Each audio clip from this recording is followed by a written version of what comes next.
Here we are cooking with Gigi. I'm getting ready to brown 1 pound of hamburger. I'm not going to add onions. I am making something that I made for my boys when they were growing up, and it is what we called goulash. Now, I learned this recipe from a girlfriend. Her name is Betty, and she was one of my girlfriends I knew growing up, and she got married before some of the rest of us, and so she had to start cooking, and this was something she would make for her family.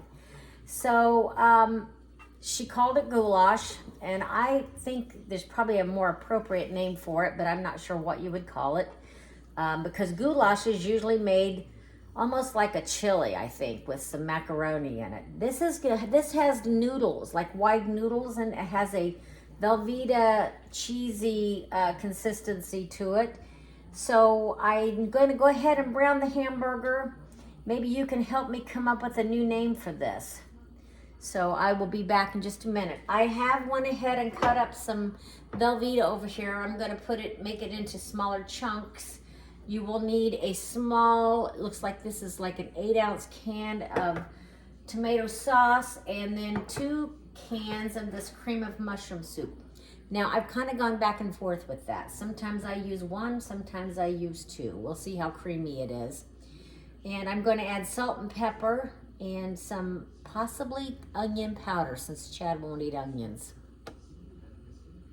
So I am getting ready to turn on the water for my wide noodles. And I am going to add a generous amount of salt to my water. Okay. And I will continue to brown my meat over here.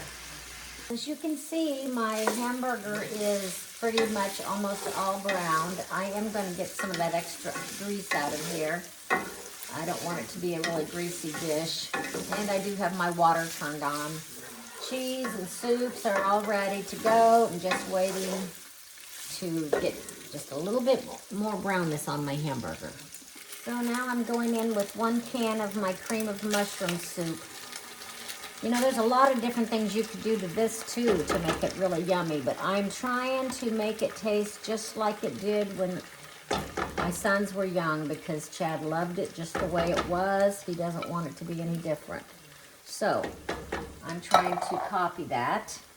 I have my 1 can, 8-ounce can of tomato sauce. No tomato chunks, just sauce.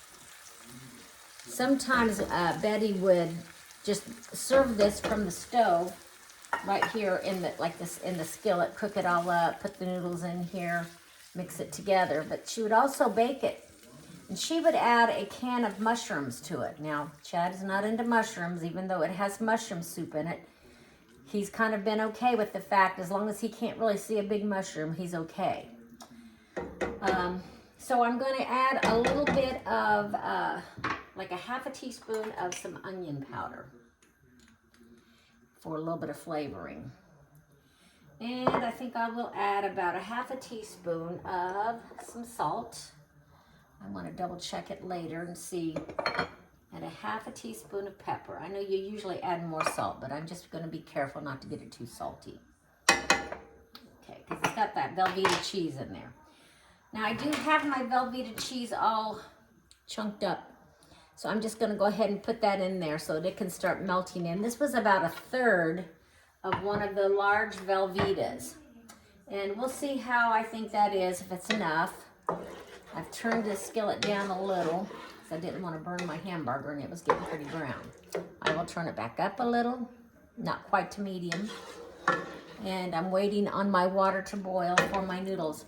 See, this is really not a hard thing to make. It's just getting the ingredients just right. I'm thinking I'm going to go ahead and add 1 more can of the cream of mushroom soup. I'm just seeing how it looks.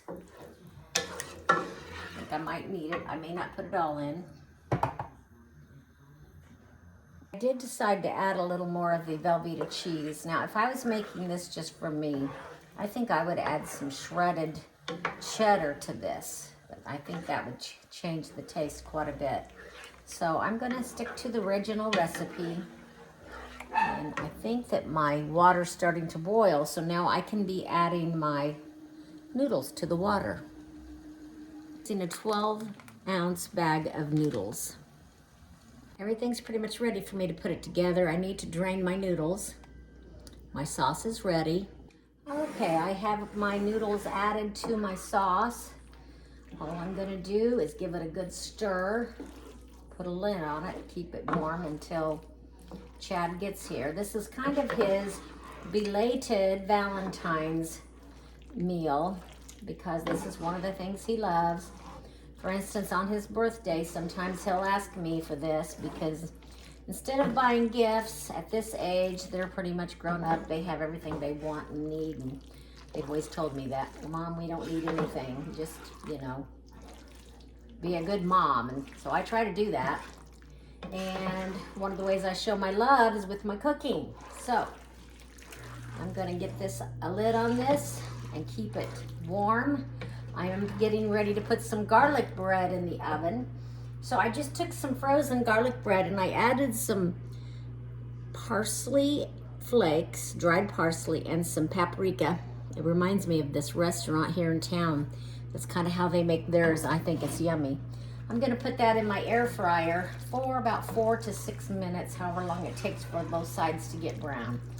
Okay, folks, let me take a bite of this for you. I'll tell you what I think. I haven't had it in a long time. Here we go. This is what I call goulash, and there should be a better name for it.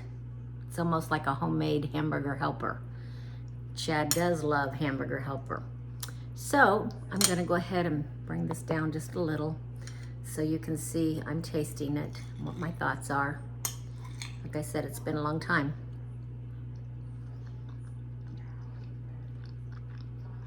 I think I hit the note. It tastes just like Mom's goulash that I've been making for years since they were little. Now, I'm not sure if Todd's is into this is what Chad is. Chad loves it. Todd may have just eaten it because he had to. He never carries on about it anyway. All right, folks. I'm pretty excited that Chad's coming over to have something good to eat with me tonight.